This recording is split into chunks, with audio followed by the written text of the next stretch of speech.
안녕하세요, 오피디입니다. 오늘은 구독자님께서 좀 리뷰해달라고 부탁하신 회사 두 회사를 먼저 리뷰해 보겠습니다. 하나는 컴스코어고요, 또 하나는 아이오니스 파마스루콜입니다. 안녕하세요, 오펜입니다. 구독자 알람 해주세요. 렛츠고!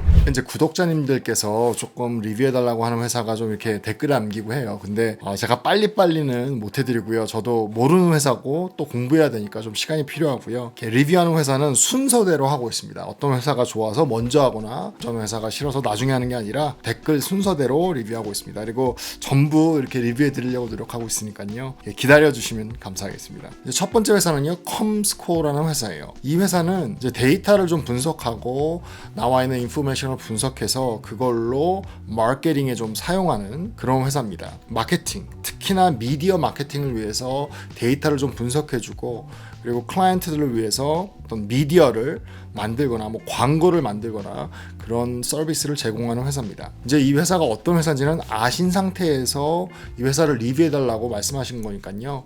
회사가 어떤 회사고 어떤 일을 하고 이렇게 자세히 들어가는 것보다는 그냥 파이낸셜을 좀 리뷰하고, 과연 이 회사가 지금 돈을 많이 벌고 있는지, 트렌드가 어떤지, 지금 투자해도 될런지, 아니면 제가 투자하고 싶은 회사인지 좀 그거까지만 좀 리뷰를 하겠습니다. 1999년에 좀 지어진 회사인데요. 그럼 이 회사가 어떤 상태에 있는지 파이낸셜을 좀 보겠습니다. 우선 10K를 좀 리뷰해 보겠는데요. 우선 이 회사가 인덱스 아니면 그 섹터에서 얼마나 돈을 잘 벌고 있는지, 그 리턴이 어떤지 좀 보겠습니다. 이거는 이 회사의 10K에 나타난 그래프고요. 이렇게 보시면 컴스코어가 있고요, 나스닥이 있고요, 그리고 나스닥에 컴퓨터 인덱스가 있고요, 그리고 S&P 500 미드캡 인덱스가 있습니다. 그래서 이렇게 쭉 보시면 2015년부터 20년까지 얼마나 리턴이 잘 되고 있는지 보여주는데요. 이렇게 보시다시피 지금 컴스코어가 인덱스에 비해서 리턴이 현저하게 낮아지고 있어요. 그리고 이렇게 보시면 2015년보다 지금이 굉장히 낮은 상태죠.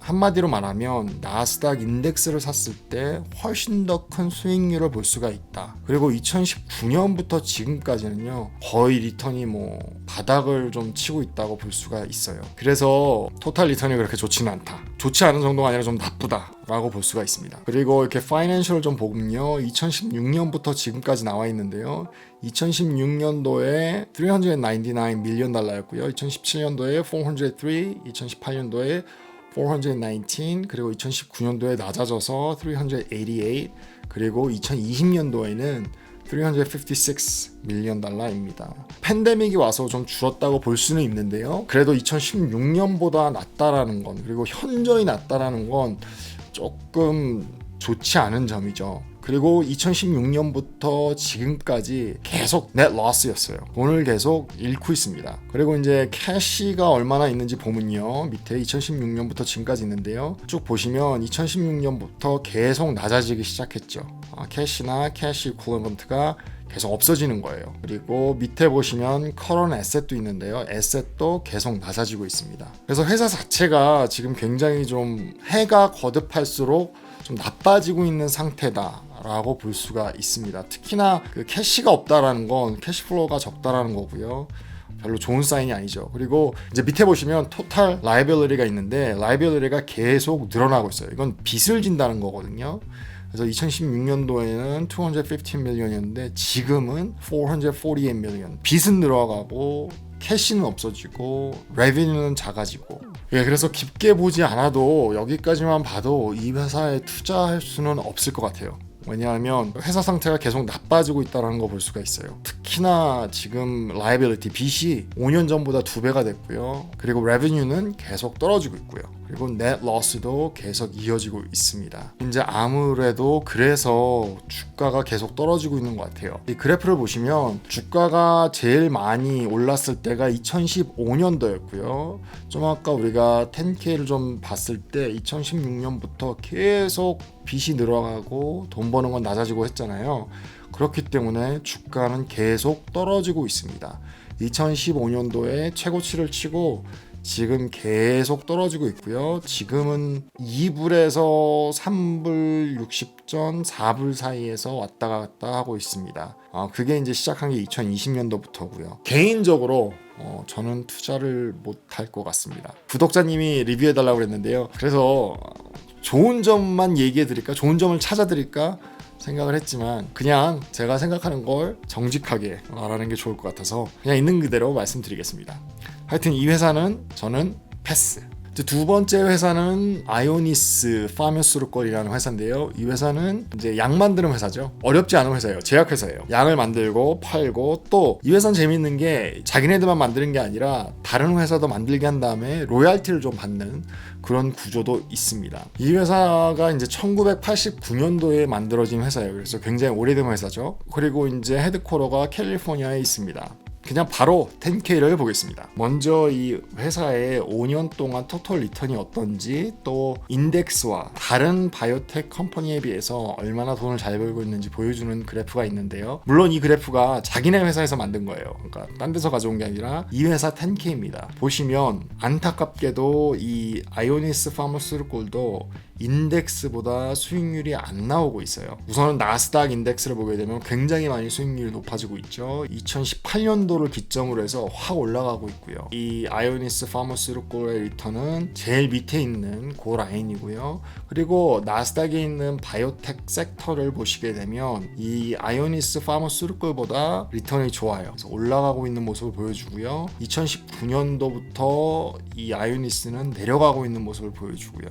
그래서 인덱스보다 수익률이 낮다. 이 회사의 파이낸셜 좀 볼게요. 이 회사의 레비뉴를 보게 되면요. 이 레비뉴에서 좀 재밌는 점이 스핀라자라는 로얄티를 레비뉴 하나에 딱 넣어놨어요. 이건 이제 약이거든요. 스핀라자라는 약인데 그 약을 이 회사만 만드는 것이 아니라 다른 회사에도 만들게 한 다음에 거기서 로얄티를 받아요. 근데 그 레비뉴가 제일 큰 레비뉴예요. 그래서 두 번째 보시면 프로덕트 세일하고 넷이 나오는데요. 다른 프로덕트 다 합해도 이 스핀라자라는 약의 로얄티보다 작아요. 그래서 이 스핀라자 로얄티를 보시게 되면 2018년부터 20년까지 나와 있는데요. 2018년도에 237 밀리언 그리고 2019년도에 올라서 292 밀리언 2020년도에는 좀 낮아져서 286 밀리언 그리고 다른 프로덕트 라인을 보시게 되면요. 두 번째 보시면 2018년도에는 2밀리언이고요. 2019년도에는 42, 지금은 거의 70 밀리언 달러를 벌고 있습니다. 그래서 토탈 레비뉴를 보시게 되면요. 2018년도에는 거의 600 밀리언 그리고 2019년도에는 1.1 빌리언까지 올라갔다가 다시 2020년도에 좀 낮아지고 있는 걸 볼 수가 있습니다. 그래서 729 밀리언. 이제 여기서 봤을 때 조금 어떻게 보면 위험하다라고 생각할 수 있는 게 스핀라자라는 그 약의 로얄티가 제일 큰 부분을 갖고 있어요. 근데 이 어떤 약이든 그 스태츄 오브 리미테이션이 있잖아요. 어느 정도 기간이 지나면 로얄티를 못 받게 되고 다른 회사에서도 제너릭을 만들 수가 있죠. 예를 들어 바야그라를 만든 회사가 있었는데 그 바야그라를 만들어서 돈을 굉장히 많이 벌었죠. 로얄티 받을 수 있는 기간이 지나면 다른 회사에서도 똑같이 바야그라를 만들 수가 있죠. 같은 성분으로. 그러면 이 바야그라에서는 로얄티도 못 받고 아니면 그 회사만 만들 수 있는 게 아니라 다른 회사도 만들 수 있기 때문에 돈 버는 게 굉장히 줄어들 수가 있어요.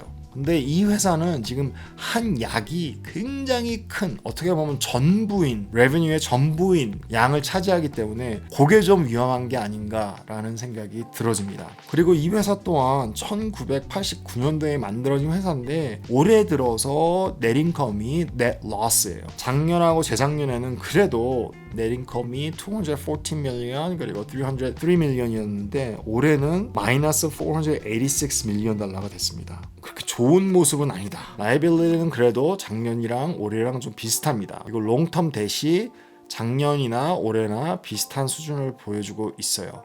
이제 캐시플로나 캐시가 얼마나 있는지 좀 볼게요. 캐시가 작년에는 683 밀리언 달러였는데 올해는 397 밀리언 달러로 확 줄었죠. 뭐 40%가 줄었어요. 그리고 토탈 에셋 또한 작년에는 3.2 빌리언 달러였는데 올해는 2.3 빌리언. 그래서 거의 거기도 40%가 줄었습니다. 그래서 그렇게 파이낸셜이 좋진 않아요. 지금 약 하나에 좀 의존하고 있고 또 라이빌리티나 돈 빌리는 건 똑같은데 캐시가 지금 부족하다. 캐시 플로우가 지금 좋지 않다라는 얘기죠. 그래서 좀 찾아봤어요. 이 회사가 뭐가 문제인가 좀 찾아봤습니다. 올해 나온 뉴스를 좀 찾아봤는데요.